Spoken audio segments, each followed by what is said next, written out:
uno de los enemigos de la familia tan destructivo que si no lo enfrentamos con sabiduría, la gracia que viene de Dios, sin duda que va a hacer estragos. Porque la culpa no es otra cosa que un sentir fruto de las malas decisiones que tú has tomado. Y resulta que todos tomamos malas decisiones. No hay nadie en la tierra que sea perfecto. Y qué bueno sería que aprendamos más bien de las malas decisiones que tomamos. Porque hay gente que dice, bueno, yo arruiné mi vida, no debía hacer eso, no, realmente ya no tengo compostura, no sé cómo hacer para que esto pueda cambiar. No pueden disfrutar del presente, un presente lleno de amor y de gracia que Dios les ofrece. Se proyectan hacia el futuro y también todo es malo, todo es oscuro. Y Dios quiere que tú seas libre de la culpa. Por eso fue que Jesús vino a dar su vida en una cruz. Para darte perdón, sanidad, liberación, para darte la oportunidad de que tú aprendas de las malas decisiones que tomas y también de las buenas decisiones que tomas. ¿Qué piensas, Pierre, acerca de este tema? Bueno, creo que es importante entender que los seres humanos somos seres tripartitos, que estamos compuestos por espíritu, alma y cuerpo. El cuerpo es el estuche donde se encuentra el alma y el espíritu, es la carcasa, es el medio por el cual nos relacionamos con el mundo físico a través de los sentidos, el gusto, el tacto, la vista, etcétera, etcétera. El alma es el lugar donde se encuentra el intelecto, las emociones y la voluntad. Y el espíritu es el lugar donde se encuentra la comunión, la intuición y la conciencia. La conciencia es un regalo que Dios nos ha dado a todos los seres humanos, ya sea que le entreguemos el corazón a Jesucristo o no se lo entreguemos, todos nacemos con conciencia. Y la conciencia es un regalo de Dios para que el hombre no se salga de sus límites y termine haciendo locura. Es como un freno que Dios le ha dado al hombre para que el hombre se dé cuenta que lo que hizo estuvo mal, que lo que hizo estuvo bien. Entonces la conciencia nos trae una especie de tristeza buena, santa, que hace que nosotros moldeemos nuestra conducta, nos corrijamos, nos demos cuenta cuando hicimos algo mal. Y cuando las personas son aliadas a su conciencia, entonces se van a dar cuenta que esa conciencia que Dios les da o la convicción producto del Espíritu Santo, cuando venimos a Jesucristo, el Espíritu Santo viene a morar dentro de nosotros y cuando hemos cometido una falla nos da convicción de pecado. Pero hay un tercer elemento que es la condenación. La condenación, aparte de ser un espíritu demoníaco, es precisamente una voz que utiliza el enemigo, el diablo, a través de sus demonios para oprimir al cristiano, para oprimir a la persona que ha fallado, que ha cometido un pecado. Y quería empezar haciendo esta diferenciación para que nosotros entendamos que la convicción del Espíritu Santo o la conciencia que Dios nos las dio a todos no es para que nos atormente, no es para que nos doblegue, sino para llevarnos, no es para que nos humille, sino para llevarnos al arrepentimiento, llevarnos a Jesús a encontrar el perdón y devolvernos el gozo de la salvación. El rey David dice en el Salmo 51, devuélveme el gozo de la salvación y se recrearán los huesos que has abatido. Pero también dice en el Salmo 32, del 3 al 5, mientras callé se envejecieron mis huesos, mientras callé, mientras oculté mi pecado, en mi gemir todo el día.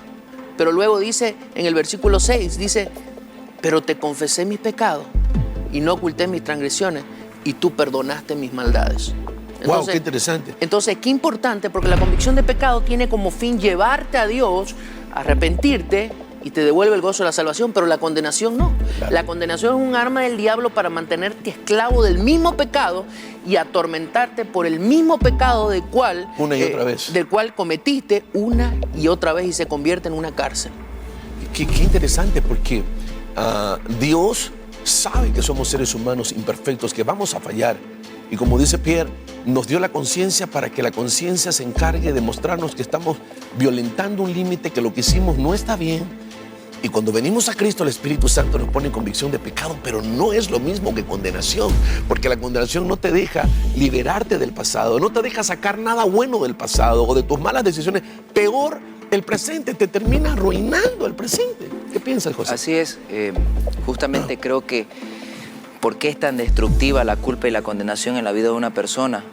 Porque lo mantiene atado y estancado a su pasado. Es decir, una persona que está llena de culpa y de condenación todo el tiempo está reviviendo en su mente lo que vivió, lo que pasó.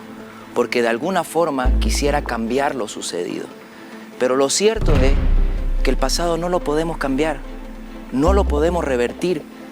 Y esa es una verdad que Ni el autocastigarnos va a cambiar el pasado. Ni va a porque hay gente que se solucionar. autocastiga y sufre y Exactamente. llora y se aísla y piensa que mientras más sufre, como que estuviera pagando una cuenta del pasado, cuando eso no es factible, no es verdad. Así es, eso es una mentira. Y cuando una persona vive estancada en la culpa, es como tratar de conducir un automóvil mirando por el retrovisor. El retrovisor es pequeño en nuestro automóvil para poder tener una perspectiva correcta y mirar hacia atrás. Pero el parabrisas que tenemos por delante, que es el que nos permite ver justamente lo que está delante, es amplio, es grande. Entonces una persona que intente conducir un automóvil mirando a un retrovisor causaría sí o sí un accidente. Y así hay muchas personas tratando de vivir mirando hacia el pasado. Como usted decía, no pueden disfrutar de su presente, no pueden disfrutar del amor de Dios, no pueden disfrutar de su gracia, no pueden disfrutar de su perdón, no pueden disfrutar de las nuevas oportunidades y peor aún pueden mirar hacia adelante y proyectarse hacia un futuro mejor. Entonces lo que deberíamos hacer es entender que el pasado no lo podemos cambiar ni revertir, pero sí podemos ponerlo en perspectiva. Sí podemos recibir el amor y el perdón de Dios, sí podemos aprender de los errores cometidos, sí podemos sacar lecciones valiosas que nos ayuden a crecer, a ser mejores personas, que nos ayuden a avanzar y a hacernos más fuertes. Porque de lo contrario estaríamos permitiendo que una mala decisión del pasado nos defina y vamos a meter a toda la familia en un infierno. Porque la relación entre esposos es una relación caótica, es una relación de puro especulación. El marido anda sospechando de la mujer del marido. Las experiencias personales las transmitimos a otros. Nuestras relaciones se contaminan y hacemos de nuestro hogar un infierno. ¿Por qué no haces en este momento un inventario de todas las malas decisiones que tomaste y las llevas a la cruz? ¿Y por qué también no tomas la decisión de acercarte a la esposa, al esposo, a los hijos, al padre y decir, mira, perdóname, yo he estado atrapado en un círculo vicioso de culpa y eso me ha llevado a despreciarte, a tratarte mal, a alejarme de ti, a cortar la comunicación, a condenarte también a ti, a lastimarte? Yo quiero ver que ese inventario es necesario, pero no solamente ante Dios, sino buscar el contacto con la persona y estar a cuenta, porque la idea es esa, que yo me libere de la culpa, reciba la gracia y el amor de Dios, pero que vaya en pos de la restauración de mi familia. Eso es muy importante. El inventario moral precisamente tiene que ver con hacer una retrospectiva de todas aquellas cosas que hiciste mal, todos aquellos pecados que cometiste desde tu niñez hasta ahora, con el fin no de atormentarte ni de vivir atado a ellas, sino de liberarte por completo de cada una de cada uno de esos pecados y de la culpa que te produjo cada uno de ellos. Pero la palabra de Dios dice en Santiago, confiesen sus pecados unos con otros y oren unos por otros para que sean sanados. Entonces es importante no solo hacerlo con Dios, sino busca un buen líder espiritual, busca un buen guía, busca un buen amigo de la fe y comparte ese inventario moral con esa persona. En ese momento tú te vas a dar cuenta que hay una liberación profunda. Y debes entender algo que creo que es elemental. Cuando nosotros vamos a Dios a pedirle perdón por nuestros pecados, la palabra de Dios nos muestra que el perdón de Dios es gratuito, es inmediato y es total. Gratuito porque no tenemos que hacer nada para ganarlo. No hay que hacer una penitencia, ni hay que castigarse, como decíamos, Martín Lutero lo intentó.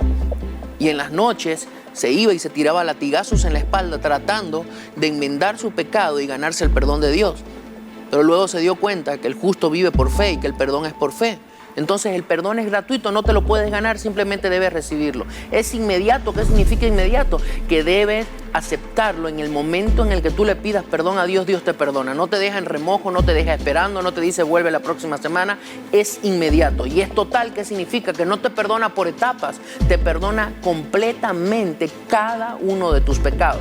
Y al saber eso es importante que tú decidas acudir a la cruz, buscar a un buen líder espiritual y te liberes de esa culpa que va a afectar tus relaciones, que va a afectar tu vida y tu comunión con Dios. Por algo dicen las Escrituras, ninguna condenación hay para los que están en Cristo.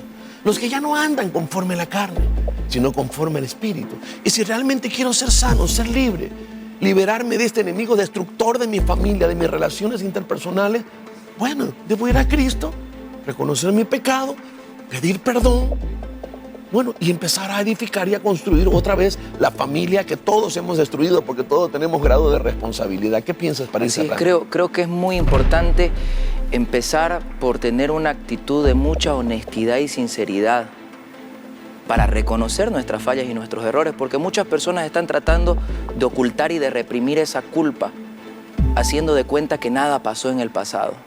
Y esa tampoco es la solución. La solución es ser honesto, es no caer en ese autoengaño, es admitir mi culpa delante de Dios, pero para recibir su perdón. Y para reedificar lo que está en ruinas. Así es, y para reedificar lo que esté en ruinas, para hacer reajustes y cambios en mi vida. Y una cosa también que me parece que es muy importante, no solamente recibir el perdón de Dios y creer que Dios me ha perdonado, yo también perdonarme a mí mismo.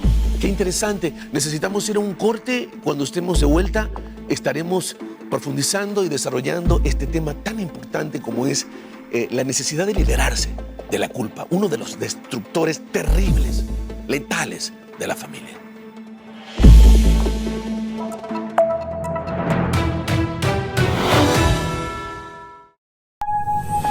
Nosotros somos Tiempo de Cambio.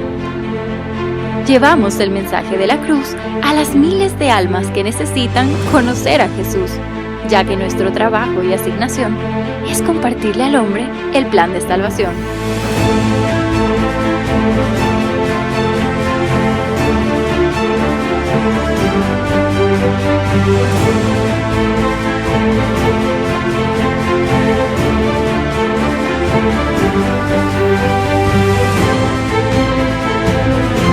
Esta es nuestra familia de fe. Esta es nuestra casa. Iglesia Tiempo de Cambio. Una experiencia inolvidable.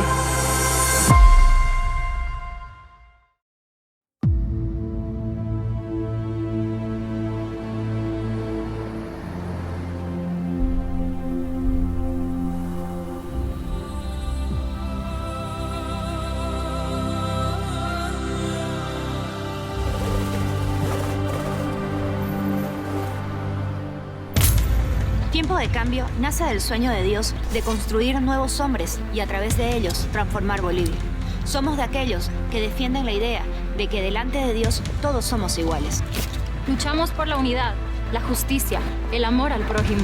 Vamos en contra de todo aquello que no agrade a Dios y que atente contra los valores morales y espirituales. Defendemos la familia y el derecho a la vida y creemos que de esta forma podemos cambiar este país. Queremos dejarle a nuestros hijos un legado de integridad, de justicia, de rectitud, un legado de lucha y amor por su patria.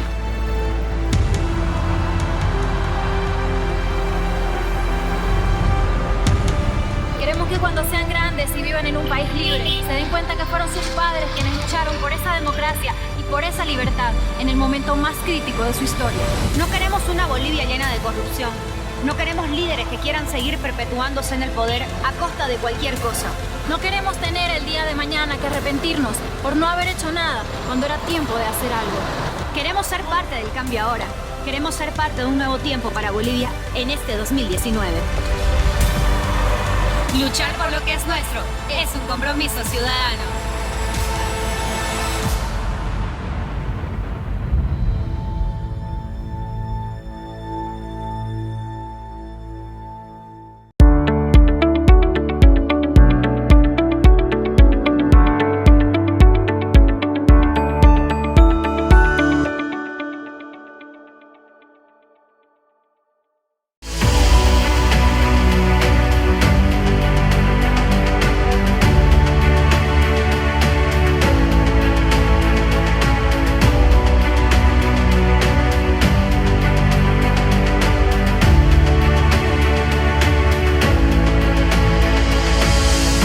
Marcelo Salas presenta Alcanzando mi mejor versión. Adquiere Adquiérelo en amazon.com o en la avenida Escuadrón Velasco, número 302. Incluye una guía práctica para el crecimiento personal. Si quieres apoyar a nuestro ministerio, puedes hacer tus donaciones a este número de cuenta. Porque hacer algo por los demás es un compromiso ciudadano.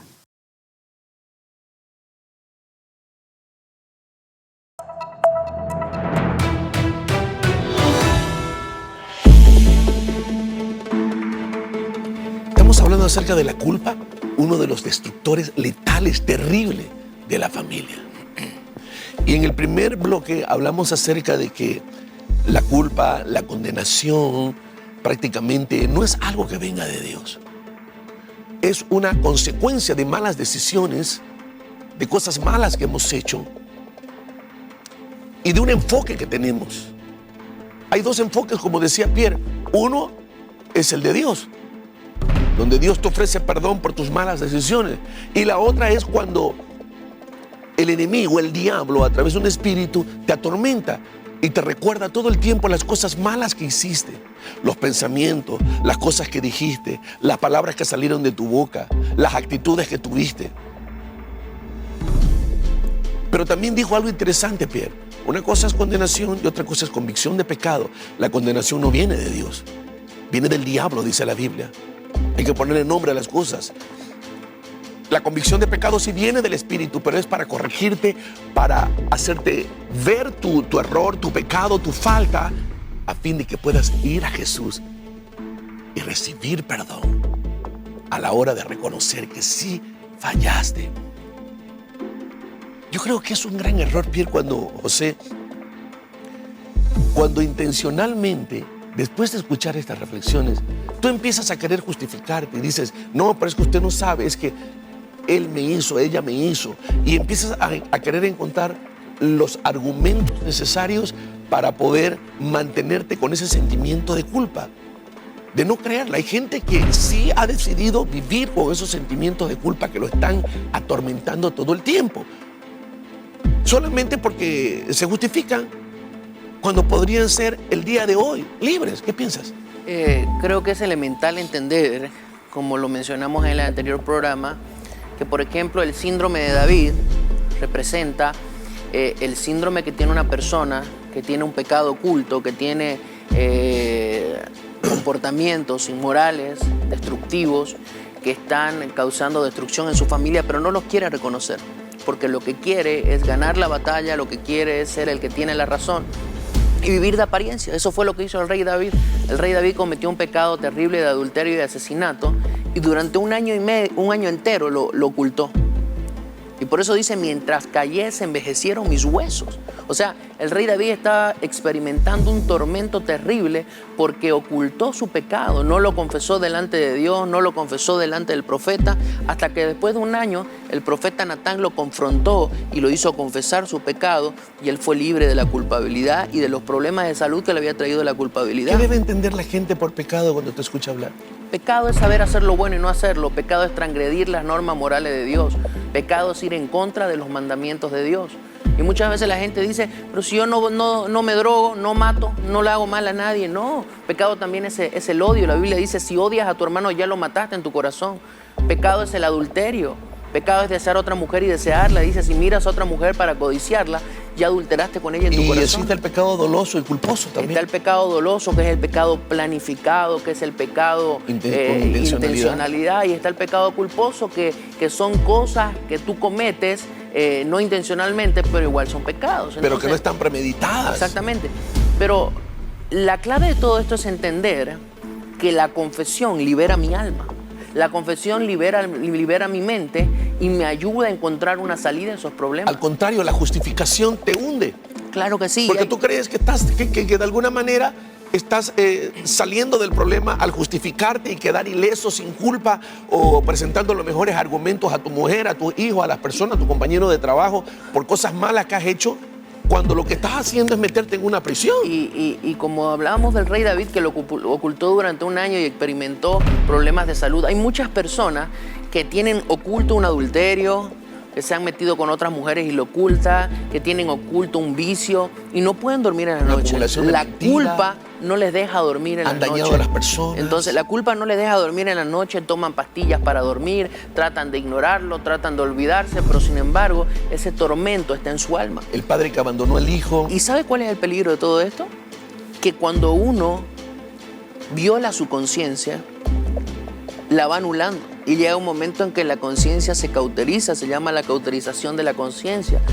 Y ese es un camino demasiado peligroso. Por eso es que hay individuos que pueden matar a una mujer, individuos que pueden matar a un niño, individuos que pueden matar al prójimo, individuos que pueden hacer locura, lo que tú decías.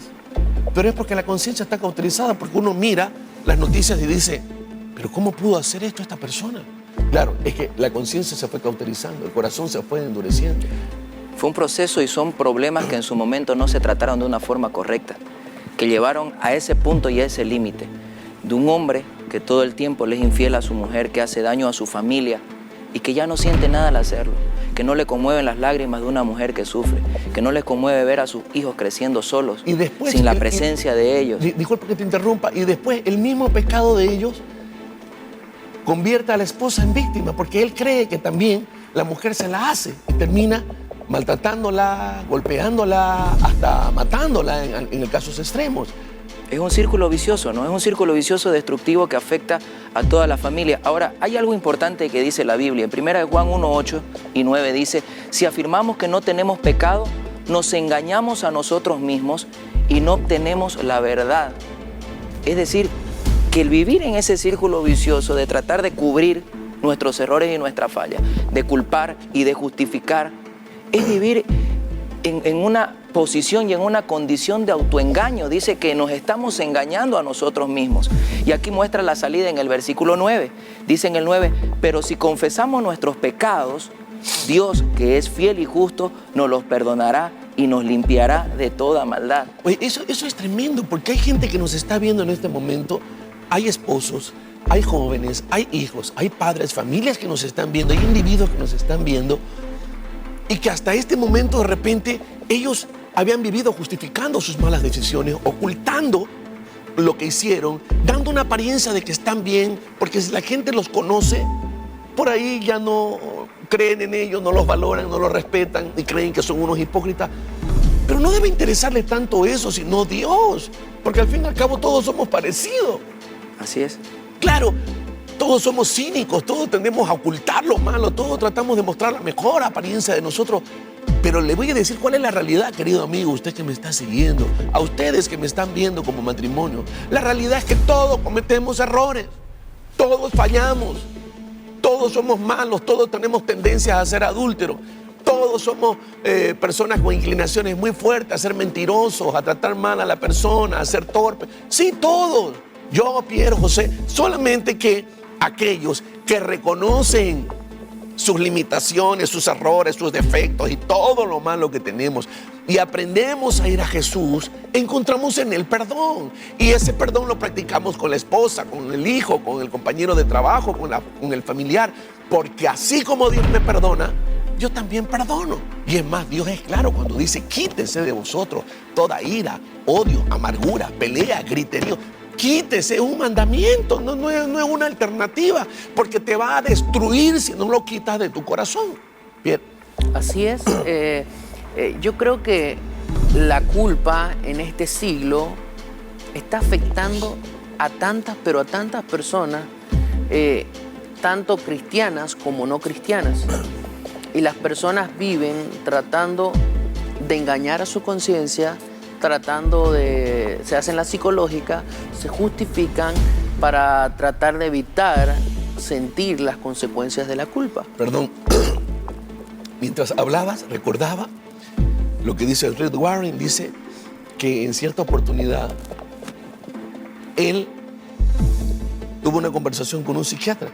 Dice que el psiquiatra le dijo que el 90% de las personas que están internadas en los hospitales serían liberadas de ese cuadro, de esa patología, si tan solo fueran libres de la culpa.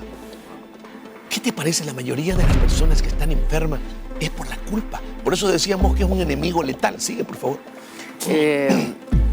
La culpa no solamente enferma el alma, enferma la mente, sino que también enferma el cuerpo y enferma el espíritu. Porque recordemos que la culpa te impide tener una relación con Dios, te impide comunicarte con Dios. Y por ende con las personas que más amas. Vimos nosotros que existía la conciencia, que te da una especie de culpa buena, que te permite darte cuenta de que lo que hiciste está mal o está bien. Luego está la convicción del Espíritu Santo, la convicción de pecado, que te lleva al arrepentimiento. Luego está la condenación, que es la culpa que proviene del diablo por pecados que cometimos. Y está la culpa falsa.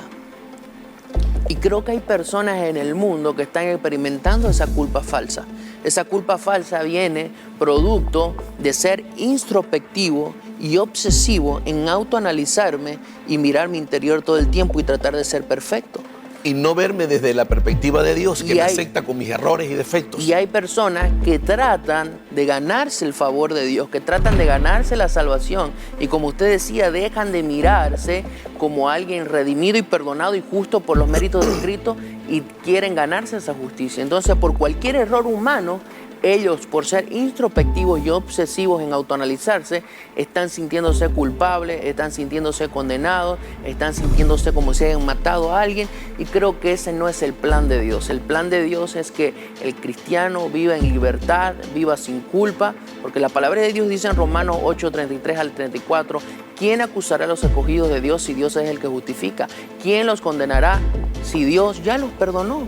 Y está a la diestra de Dios y Jesús está a la diestra de Dios intercediendo por ellos, dice. Claro, qué interesante. Me quiero detener, José, en ese último aspecto que Pierre mencionó, la culpa falsa. ¿Cuántas personas conocen a Dios? Peor los que no conocen. Y están dejando que un mal pensamiento, por decir, impuro, un mal pensamiento sobre una persona, una crítica que hicieron, cualquier pensamiento perturbador, obsesivo, los atrape. Entonces las personas empiezan, como dice Pierre, son tan introspectivos y están todo el tiempo vigilándose. Ellos mismos están haciendo una cacería de brujas que no se dan el derecho de ser normal. El que yo venga a Cristo, el que yo me acerque a Dios, no significa que yo nunca más voy a tener un mal pensamiento. Yo tengo malos pensamientos. Yo tengo errores, defectos, yo tomo malas decisiones. Sí, yo, José, Pierre, con la diferencia de que todo el tiempo estoy direccionando mi mente y estoy diciendo, no, esto no está bien, esto no es correcto. Empiezo a poner los pensamientos que quiero porque mi mente no es un tacho de basura. Empiezo a ser selectivo con mis pensamientos, pero no me dejo atrapar por el mal pensamiento porque eso es propio de mi naturaleza y yo no lo puedo evitar. Ni estoy todo el tiempo maquinando malos pensamientos. No, eso viene. Y así como viene, se tiene que ir porque no es mío. Lo que es mío es lo que yo decido sostener en mi mente, porque los pensamientos tienen autoridad. Pero cuando tú los dejas que se posesionen para bien o para mal. Así que yo lo que hago es, en medio de toda esa imperfección, dejar que pensamientos buenos, sanos, se apoderen de mí. La Biblia dice, piensen en todo lo bueno, en todo lo verdadero, es un mandamiento. Pero pastor, pero yo tengo malos pensamientos y tengo ira y tengo deseos de vengarme y tengo deseos impuros. Sí, lo vas a tener siempre, pero no los dejes que se posicionen porque tienen autoridad. Más bien di, perdono, bendigo, no debo mirar hacia esa mujer, no debo cambiar esta programación, no, ya no debo albergar ira, odio, amargura, gritería, no, ya no debo ser así. Tú tienes que hablarte y hacer tu parte, tú tienes que hacer tu autoterapia, porque el Espíritu Santo está para ayudarte en la medida que tú lo quieras. Él no te va a forzar a hacer nada que tú no quieras. ¿Qué piensas? ¿Cuál ha sido tu experiencia, José, en este tema? Este es un tema, creo que todos en algún momento hemos tenido que lidiar con esto. Aún viniendo al Señor Jesucristo, yo tuve que lidiar con la culpa y muchas veces dejé inclusive de buscar a Dios porque no me sentía digno, me sentía indigno. Y creo que esa es la realidad de muchos jóvenes. He escuchado a muchas personas sintiéndose de esa forma. Porque yo genuinamente quería cambiar y quería agradar a Dios. y fallaba y me equivocaba. No de una forma intencional, premeditada. No estamos hablando de un pecado doloso. Estamos hablando de fallas y errores que cometí en el camino, de áreas en las que necesitaba cambiar. Pero tus parámetros no eran reales. Mis parámetros no eran reales, exactamente. Entonces, eso me llevaba muchas veces a hacerle compromisos a Dios que luego no los podía cumplir. Y como no podía cumplirlo... ¿Qué prometías? No sé, por ejemplo, yo tenía problemas, por ejemplo, con mi carácter de ser impulsivo. Decía, Señor, te prometo que nunca más voy a actuar de esta forma. Y después me encontraba teniendo reacciones malas y me sentía mal durante días. Y después decía, ¿con qué cara me voy a acercar a Dios a orar para pedirle perdón por lo mismo que ya le pedí perdón? Estaba mal hecha esa tiempo? oración, ¿no? Entonces, con el tiempo me di cuenta de que esa oración estaba mal hecha, porque entendí la gracia, entendí que Dios no esperaba que yo sea perfecto, sino más bien que mi corazón sea sincero con Él, que los cambios no iban a venir por mi esfuerzo de querer cambiar, sino más bien en la medida en que yo me rinda y deje que Él empiece a gobernar mi vida y fruto de esa relación, el poder y la gracia de Dios se activen en mí. Entonces, Dios no quiere que vivamos con culpa, Dios quiere que vivamos en libertad. Ni con esos parámetros. Fuimos llamados a libertad. Es más, la Biblia dice en el libro de Hebreos que no tenemos un sumo sacerdote que no se compadezca de nuestras debilidades, sino uno que fue tentado en todo, pero fue hallado sin pecado. Es decir, que Jesús nos entiende y se pone de nuestro lado. Oye, Pierre, y como que a veces decimos, oye, esto suena tan bueno y tan fácil para ser cierto, porque uno dice que escuchando a usted, José, yo pensaba también en mis luchas internas y decía, bueno, yo ya tengo muchos años de cristiano, ya no debería tener estos pensamientos. Y mira el engaño, porque esto ya yo lo sé desde que me convertí. ¿Cómo no puedo tener estos pensamientos si mi naturaleza está ahí? Es ella la que me seduce, es ella la que me manda esos pensamientos. Lo que hice fue enfocarme en Jesús, en su gracia y en su amor. Y no enfocarme en los malos pensamientos. Y ellos solitos se fueron debilitando. Y encontré una verdad poderosa, que mientras más me quería deshacer de ellos, más crecían y se fortalecían. En vez de enfocarme en Dios, en los pensamientos que son míos, en lo que yo elijo, en la gracia. Eso me liberó. Y mira, soy un ser imperfecto, pero cada vez soy más fuerte. No tolero la culpa, pero cuando fallo, corro a la presencia porque sé que Él está dispuesto a perdonarme. Y no hago las oraciones de José. Ya tú no haces esas oraciones, José. Nunca más. Yo creo que eso está mal, Señor. Aquí estoy. Fortaléceme. Dame sabiduría. Y tu gracia siempre esté conmigo para que yo pueda seguir cambiando. Eso se llama quiero cooperar con la obra que tú estás haciendo. Una última pausa. Cuando estemos de vuelta estaremos en las conclusiones de este importante tema.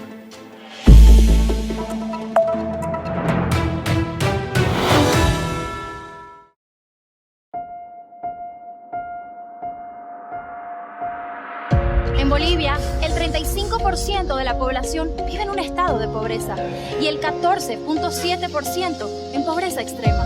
Esto quiere decir que casi 1.8 millones de personas reciben un ingreso mensual inferior al valor de una canasta básica de alimentos. El índice de precariedad es alarmante. Niños durmiendo en cartones, trabajando en las calles, expuestos a todo tipo de peligros, privados de la educación, de la salud y de las libertades elementales. Hombres y mujeres impotentes al no tener acceso a un trabajo que les permita vivir de una forma más digna. Familias enteras desintegrándose. ¿No te preocupa? Darle a alguien que no tiene no es solo un acto de generosidad.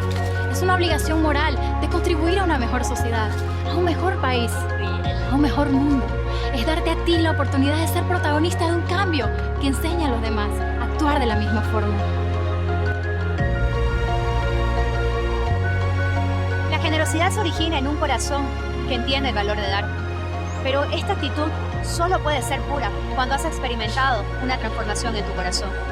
Y entiendes que si Jesús dio su vida por nosotros, ¿por qué tú no le darías la oportunidad a otros para que vivan mejor?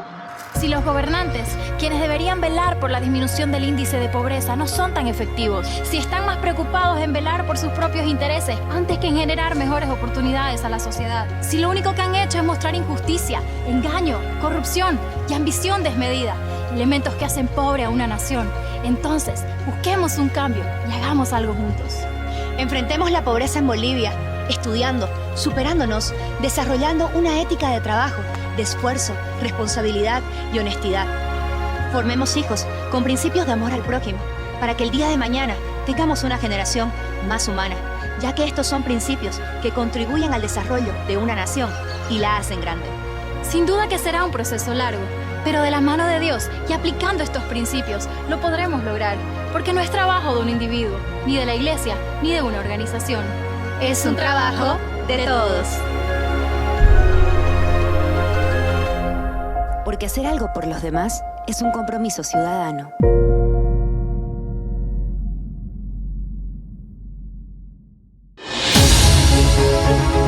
Somos una iglesia visionaria, cimentada en la verdad de Dios. Somos una iglesia apasionada, de impacto, que abre camino, que hace lo que otros no se atreven. Somos una iglesia apasionada y restauradora, que prepara, equipa y entrena líderes para que sean un futuro referente en esta y las naciones. Iglesia Tiempo de Cambio, una experiencia inolvidable.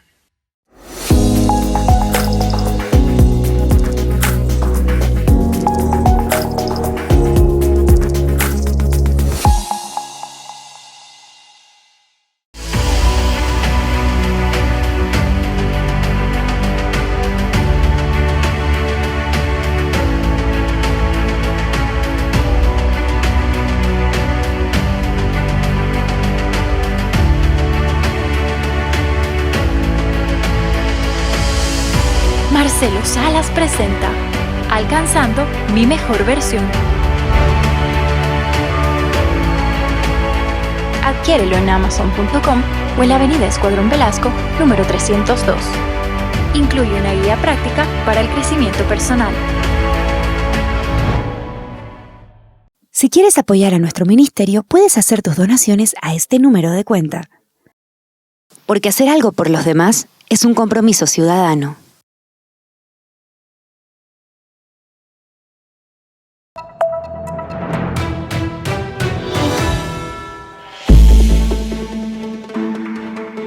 ¿Cuántos matrimonios están al borde del divorcio? Otros totalmente se han enfriado. Otros matrimonios están llenos de heridas, peleas, griteríos. ¿Cuántos hijos llenos de dolor, atormentados por las peleas de todos los días, los conflictos, las enemistades, los pleitos, las amenazas de divorcio? ¿Cuántas relaciones destruidas por la culpa, la condenación? Uno de los enemigos más letales del ser humano, porque anula lo que Cristo hizo por ti en la obra, en la cruz, mejor dicho. Dio su vida por amor para pagar todas tus deudas, todos tus pecados, maldades.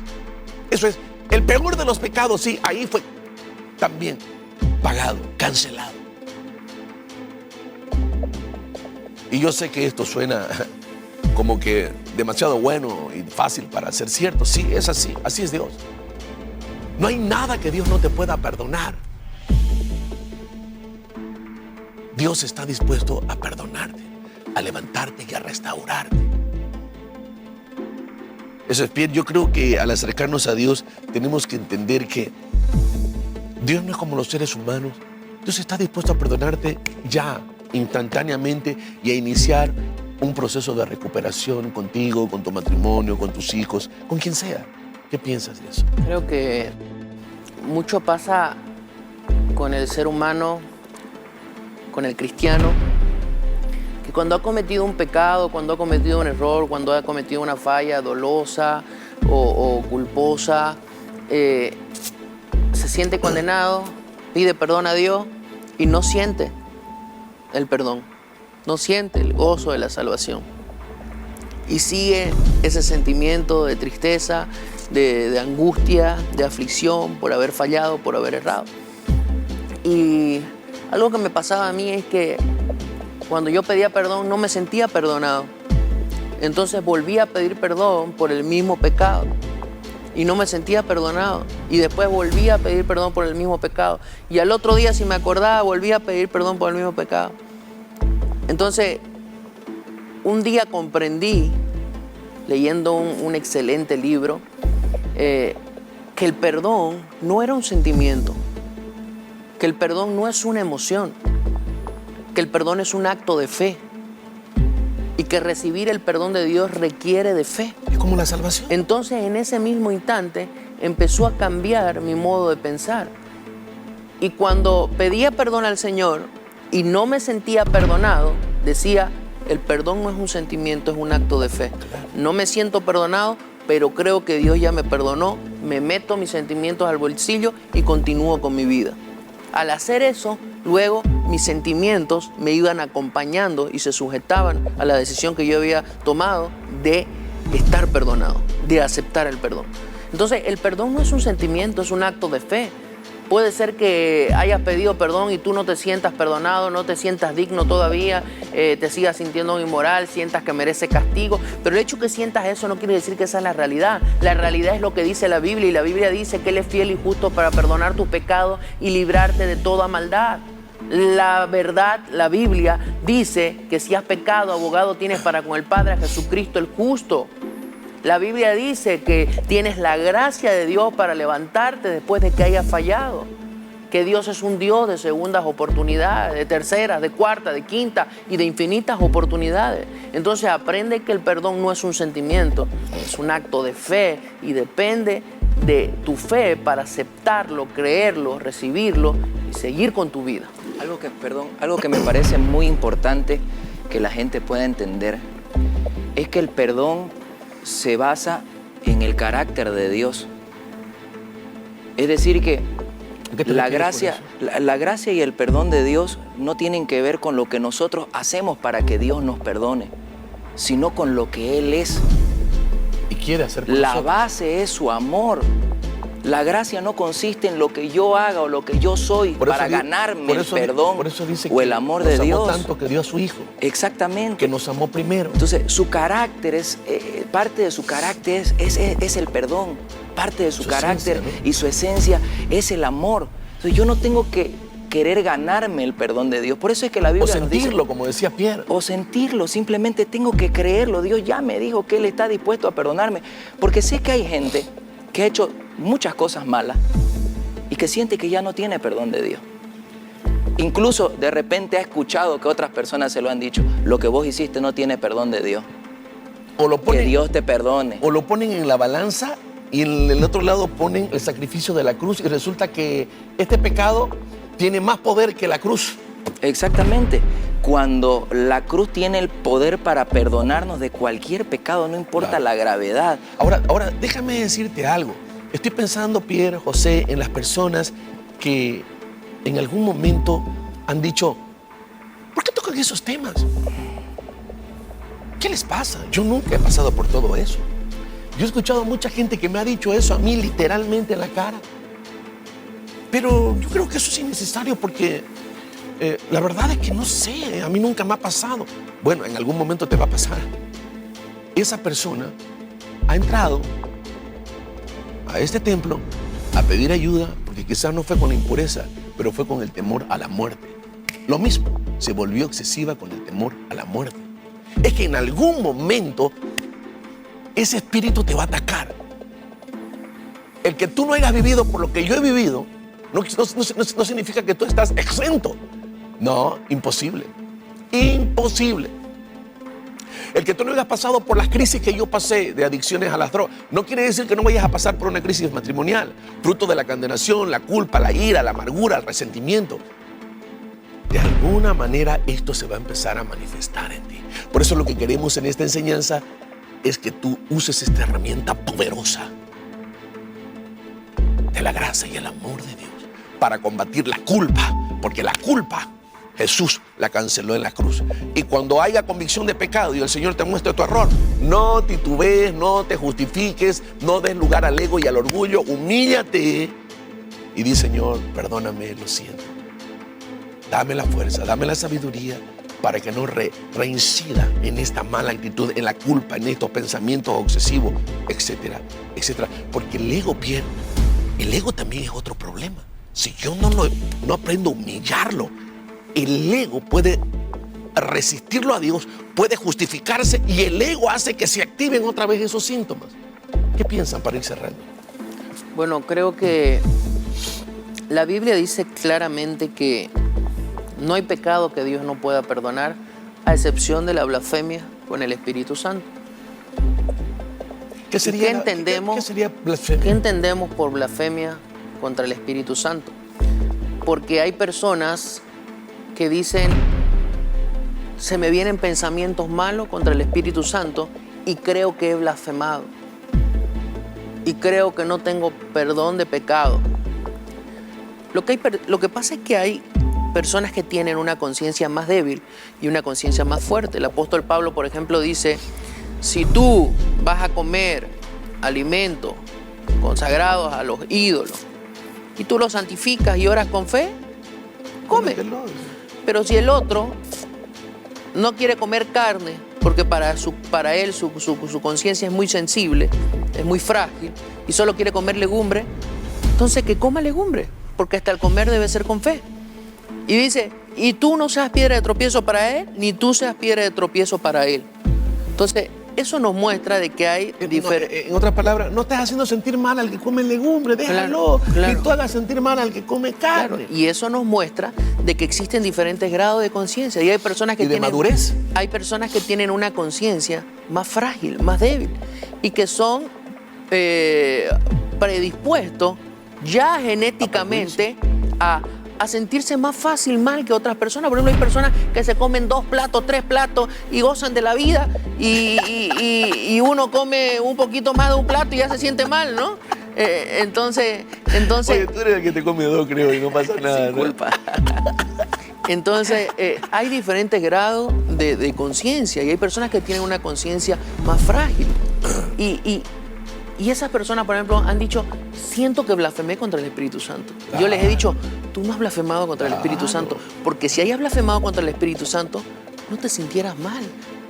No tuvieras ese deseo de cambiar eso. El problema es que el enemigo, al ver que tienes una conciencia frágil, todo el tiempo te está lanzando malos pensamientos contra el Espíritu y luego te condena creyendo que tú blasfemaste. Pero la blasfemia es un acto voluntario que se expresa a través de los labios. No es un mal pensamiento la blasfemia. Claro. La blasfemia es un acto voluntario expresado por mis labios de faltarle respeto al Espíritu Santo, de negar su obra, de negar el don de lengua, de negar los milagros y sanidades, o de ofenderlo. Y decir eso es del diablo. Exactamente.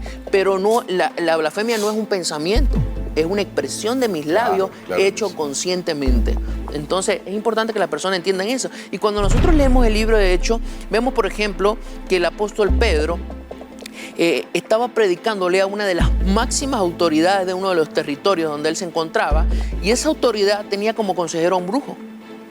Y el brujo le dice a la autoridad, le dice, no escuches a estos, le dice. Entonces Pedro se vuelca y le dice, en pocas palabras, le dice, brujo malvado, ¿hasta cuándo trastornarás los caminos del Señor? Y en ese momento dice que le dijo, en este momento quedarás ciego y no verás la luz del día por mucho tiempo por lo que has hecho. Y el brujo quedó ciego y la autoridad se convirtió a Jesucristo, se bautizó, etcétera, etcétera. Y vemos unos capítulos más adelante que él estaba entrando a predicar sobre el bautismo del Espíritu Santo y la llenura del Espíritu Santo, y había un mago en esa ciudad, Simón el Mago, era muy famoso. Y cuando Simón el Mago ve que Pedro bautizaba y hablaba de Jesús, se convirtió a ellos. Pero no solo se convirtió, Pedro imponía las manos y recibía la llenura, así que Pedro el Mago dijo, quiero yo tener ese poder, y les ofreció dinero a cambio. Y Pedro agarró y dijo, arrepiéntete, le dijo, para que quizás Dios te perdone tus pecados.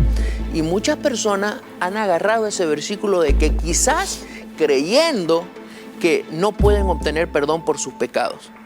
Y ese quizás no vino de Dios o del Espíritu Santo. De Pedro. Pedro nomás, él había tenido una experiencia y lo había condenado al brujo y lo dejó ciego, y ahora quería hacer lo mismo con otro en su humanidad, porque Pedro era impulsivo.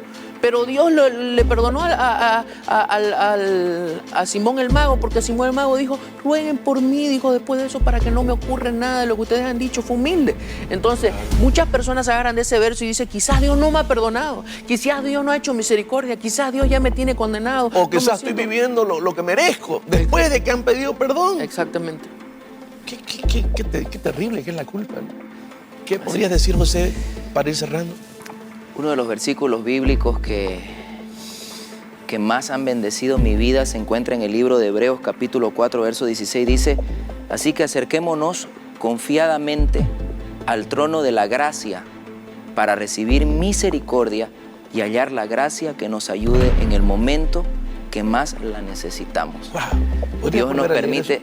¿Podrías volver a leer eso? Así que acerquémonos confiadamente al trono de la gracia. Confiadamente. Sí. Tenemos que acercarnos. 2, al trono Al de la trono gracia. de la No gracia. al trono del juicio, ¿no? Ni de la condenación. Ni de la condenación. Para recibir misericordia Dios se pone de nuestro lado para entendernos y hallar la gracia que nos ayude en el momento que más lo y necesitamos. hallar el poder, el perdón, el amor, justo en el momento que tú lo necesitas. Yo creo que este es el momento, ¿no? Así es. Realmente es espectacular saber que el camino está abierto para mí para que yo pueda acercarme a Dios. Solo necesito sinceridad en mi corazón. Y yo quiero tomar ese pasaje bíblico para llevarte a un tiempo de oración. Dice, acércate a Dios, al trono de su gracia, no dice al trono del juicio. Todavía estamos en un periodo de misericordia, de perdón. ¿Por qué no oras conmigo y le dices, Señor, me acerco delante de ti? Confiado, confiada, de que tú eres un Dios de amor, de gracia, de perdón, de misericordia, que me entiende, que se pone de mi lugar y que sabe que me cuesta. Es más, reconozco que no puedo cambiar, que soy imperfecto, defectuosa. Ayúdame, Dios. Yo apelo a la cruz, a la sangre que derramaste en el Calvario. Y en un acto de fe, recibo tu perdón. Me cubro con tu sangre. Declaro que esa sangre me hace justicia. Yo me perdono por las cosas malas que hice. Yo pido perdón por las personas que lastimé, herí, ofendí. Yo hago un inventario, Señor, con mucha honestidad de todas las cosas malas que tengo. Y a partir de hoy día, te prometo algo que sí puedo cumplir. Buscarte, amarte y confiar en tu amor y en tu gracia. Porque sé que a partir de hoy día tú vas a hacer una obra espectacular en mi vida. Me vas a transformar. En lo que dependa de mí, nunca más aceptaré la culpa, la condenación, nunca más. Y si fallo, correré a ti en busca de perdón y en busca de sabiduría y fortaleza, porque he decidido, Señor, cooperar en este proceso de transformación, de recuperación, de cambio. Jesús, gracias. Amén. Yo en el nombre de Jesús creo que el Espíritu Santo en este momento rompe las cadenas, te hace libre de toda atadura, condenación, culpa. Yo reprendo, ato al espíritu de culpa y condenación y te desato, te declaro libre. El Espíritu Santo te trae paz, te trae el testimonio de que eres libre. El amor de Dios se derrama sobre ti. Amén. Nos gustaría conocerte, nos gustaría que visites las reuniones los días jueves, los días sábado, los días domingo. En el pie de pantalla están los horarios de servicio. Por favor, visítanos y queremos que sepas que cuentas con nosotros. Cuentas con todo nuestro apoyo. No tengas temor. Si caminas cerca de hombres y mujeres de Dios que han pasado por esto y que lo han superado, te va a ser más fácil. Así que cuenta con nosotros y con nosotros será hasta un próximo programa, cuando estemos nuevamente en Mentes Poderosas.